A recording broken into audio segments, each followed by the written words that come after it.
Welcome back to the Dr. Nahshon Nicks Show. I'm your host, Dr. Nahshon Nicks.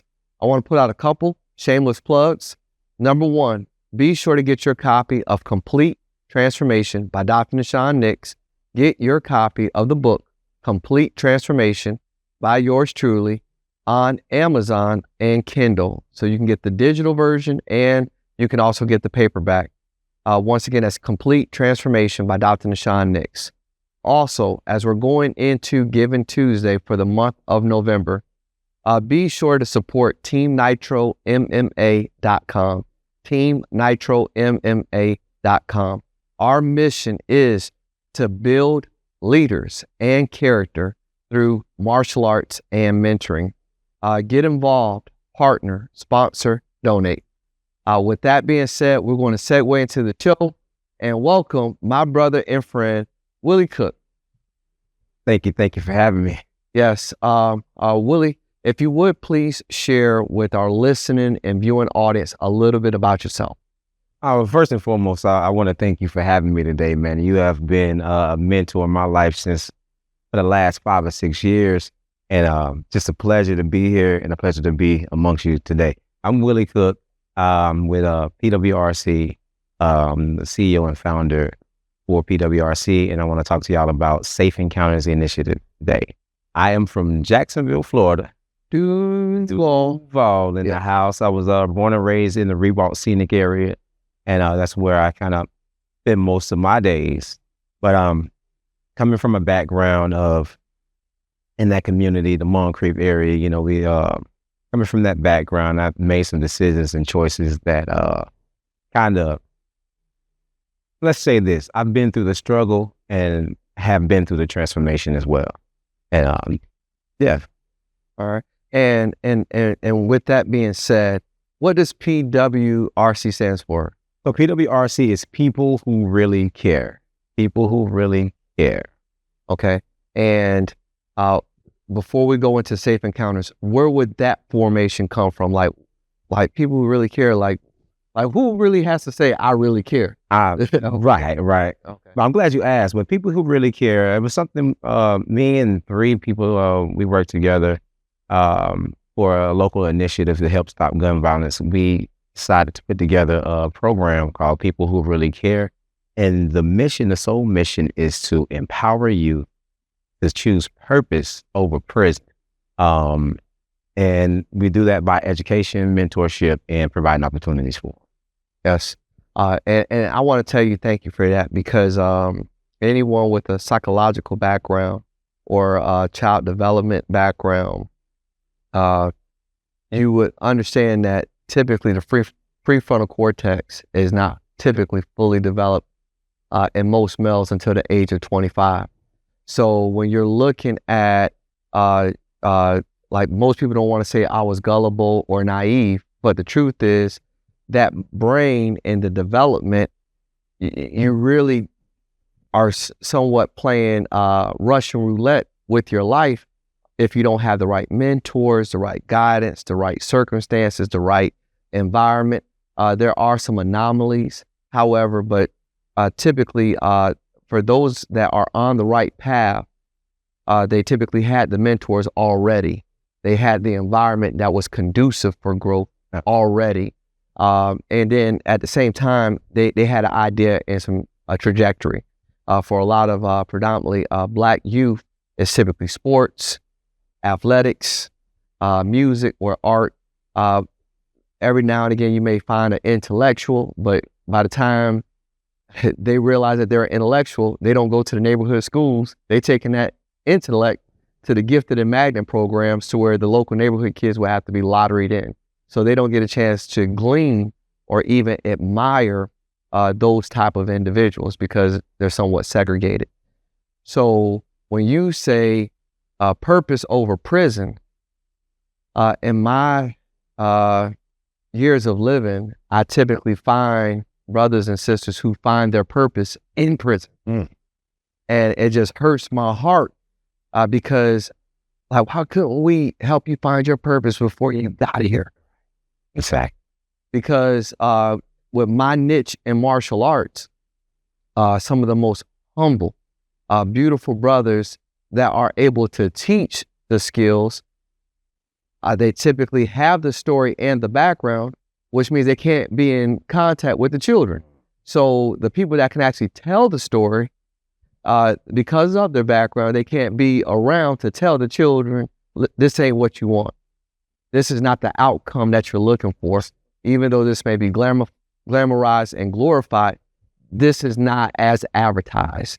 So now I want to make sure you get your roses while you can smell them and say, I appreciate the work that you do. Appreciate it. Now, shifting into safe encounters, talk to us about that. What is that? Okay, so Safe Encounters is a curriculum and initiative that I wrote just recently. I don't know if y'all remember that last incident that we had locally where the young brother was kind of in a accident or incident with the police officer where he was pulled over, and the way it was handled and things, that outcome. It encouraged me and inspired me to write an initiative to teach youth how to engage, how to, and it teaches things like de-escalation. A lot of times emotionally, it's a fearful thing when you get pulled over. Even like for me, like sometimes when the lights get behind you, you feel like your heart rush. You feel like a fight or flight. Right.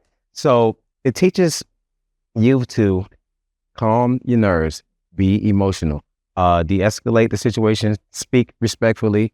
The Safe Encounters Initiative also is designed to teach them their basic amendments, the laws that they need to know, how to not to say the wrong thing. I don't want to say the wrong thing, but it's to teach them how to, excuse me. Let me relax. De-escalation, basic law, also scenario basis. I'm going to teach them scenario basis with like real life encounters, how to engage. And what's going to make this, what's going to make it powerful is to have the police involved with it. Like have them come in and do the scenarios with them, real life scenarios of being pulled over or being engaged with police officers. So that's what the initiative is, to kind of make humanize the youth, because a lot of our youth, based on how they look, they're not humanized by some of the police, and at the same time humanize the police as well. Some of them they're spread thin, they're afraid, and there's maybe a narrative that there's a disconnect, and this program is designed to bridge that connection between our youth and the officers that serve in our community. All right, I love it. And the thing is that it sounds like this would be way more than just theory, but practical application, and being able to reach out with the local authorities and get their participation in this process by creating these scenarios. It gives them an opportunity to have a non-threatening interaction, but actually seeing what a natural response would be like to someone that was not coached, not prepared. And then at the same time, vice versa, depending on who the participant is that's willing to go through this process to get their feedback as into, that's all the police officer was asking me for. So it's not necessarily with communication, it's not what's being said, it's what's being heard. Right. Right. And if they're not hearing what's being requested or required, it may escalate something just because of a communication disconnect. The misunderstanding, so connection there. Yes. So I'm loving the emotional intelligence, and at the same time, it's so much that I can go into off of what you shared with me in that, but I can see how it goes both ways. It's a shared experience, and these are experiences that they can also use as case studies if they do fall into these situations. I will say this. Every time that I have been pulled over that I'm aware of, when those lights come on, the first thing that the police officers typically ask is, are you aware of why I pulled you over? And sometimes I didn't know I was speeding. Right. And then there were times I didn't know I was speeding. Right. So, but that's typically what I've been getting pulled over for. And I had to go back in and just like, no, I was not aware. I thought the speed limit was such and such. And then they said, no, it reduced right here at this time. It doesn't pick back up for another mile or so, whatever. So sometimes people may not be aware, but I do appreciate that courtesy of at least asking me, you know, are you aware? Exactly. Exactly. And in that situation, a lot of the times when a youth gets in that situation, there's an emotional response. Sometimes it comes off in an aggressive way, or the tone may be taken wrong, or they feel, you know, this a response that can engage or cause the officer to feel like now it's a defense mode. When with emotional control or de-escalation practices, calm down, no officer, I'm not sure why, or yeah, I was speeding, and that process or that transaction can happen in a safe way. No. So what does success look like for you? And then what is the feedback that you're getting from the community for these type of workshops?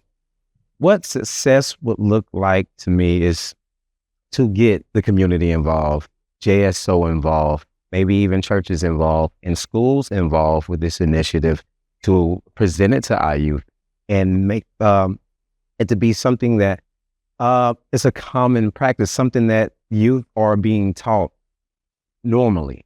You know, you'd be surprised how many of our youth don't know basic law, don't know how to engage with police officers. It's not taught. And for the ones I've been able to kind of pilot it on and teach, they're like, Miss Willie, I'm so glad you taught us this. We never knew this. And even the parents, they're like, they usually say, you know, they're moving with a certain level of confidence and awareness now. They're moving differently. And I feel like the more we educate youth in general, and we educate them and empower them. I mean, it would mean success for us all as a community. Okay. And then why are you so passionate about it? I been on the other side. I've been on the ugly side of responding emotionally or responding negatively to a police officer, and had to suffer the bumps and bruises of that. And I've also witnessed how it can go when you are in control. And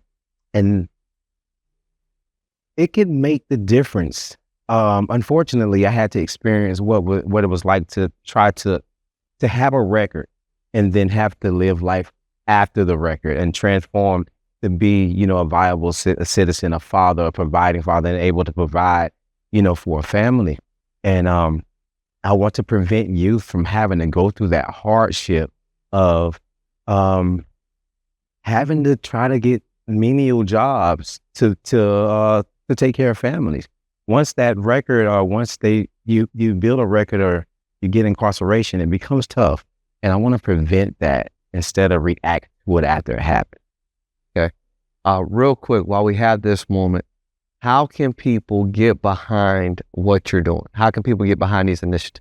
So I can be reached at 904-520-3729.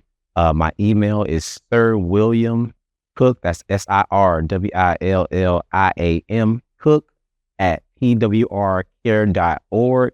The website is pwrcare.org as well. At the top of 2026, we will be launching. So you want to donate and support, please reach out, let me know, and we definitely love to have the support. This is so much needed. All right. And then when you look at a cohort, do you have like a class size or workshop size? Yes. What would let you ask? So the cohort is like a certification. It's going to take about 8 hours to teach it, and it can kind of be broken off into like maybe a 5-day, like a 2-hour-a-day type of thing, or we can 4 hours each if they want to go through it, or all in one day, which would be tough, but we can do that as well. And I can teach up to about 25, 15 to 25 at a time, cohort, max 25. I want to make sure that it's effective and we can, you know, answer all of the questions. Everybody can go through the scenarios. Everybody have a fair opportunity. Yeah. Age bracket. What age bracket are you looking for? The age bracket I'm looking for is 13 all the way up into 26. You know, all the way up into 26. You brought up a really good point about the prefrontal cortex not being developed till after 25. I want to work with them all the way up until that point. But I was stretching at 26.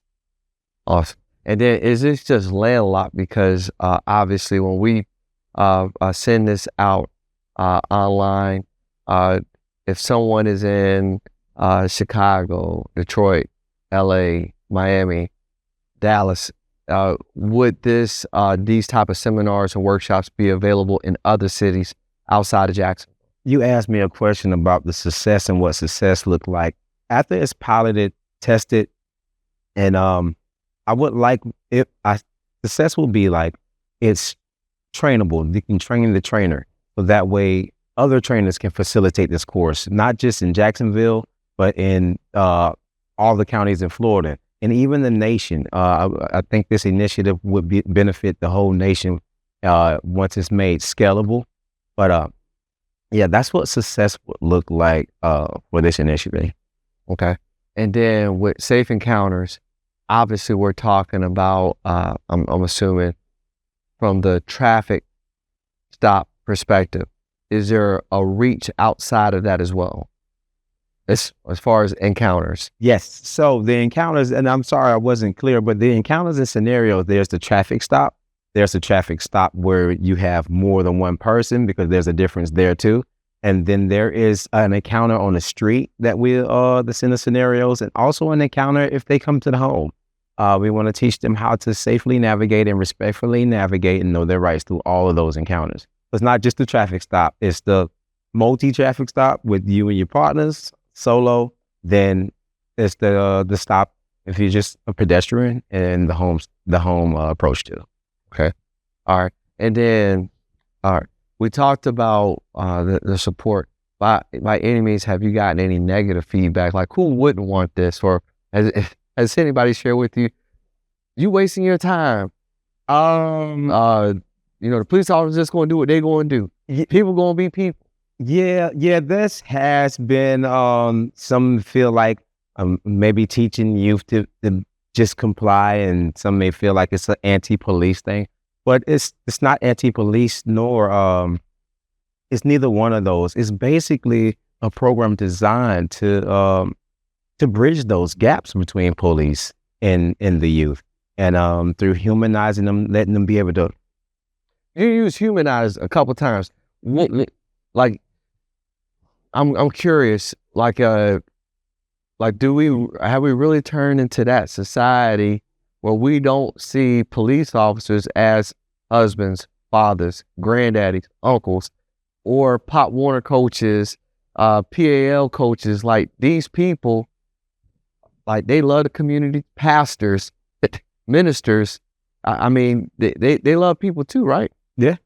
Yeah, they do. And it's unfortunately, it's not always seen that way, and vice versa. Sometimes the youth are not just seen as kids trying to figure out their way through life, So I use that word humanize to let them know that, yes, police are fathers, and they not all bad people. You know what I mean? They're really good people. They're trying to do a job, and the youth are not criminals. They're not what they may have been painted to be as well. They're just kids trying to figure out their way through life, and just hadn't had the education or the mentorship to be taught how to maneuver in these situations.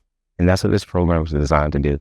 And I don't know if you remember when Nat Glover, when we used to have the DARE officers in the police, in the schools, that community engagement. Like, I like the police because of that, and this program designed to be something like that, where they can be interacted, specifically ones in that community with the same youth of that community.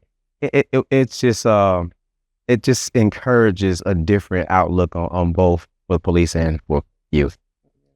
All right. And one of the things that I'm bringing to you that I noticed, shout out to Officer Henry Rivers, great brother. Officer Rivers and I, we train Brazilian Jiu-Jitsu together. Nice. And I run an after-school program, and not saying that other police officers wouldn't do it, but I am so grateful that Officer Rivers, when he had available time, he would come, and we call it rolling, which is the form of sparring in Jiu-Jitsu. And if there were 30 children, he gave every single child an opportunity to roll with him. Wow.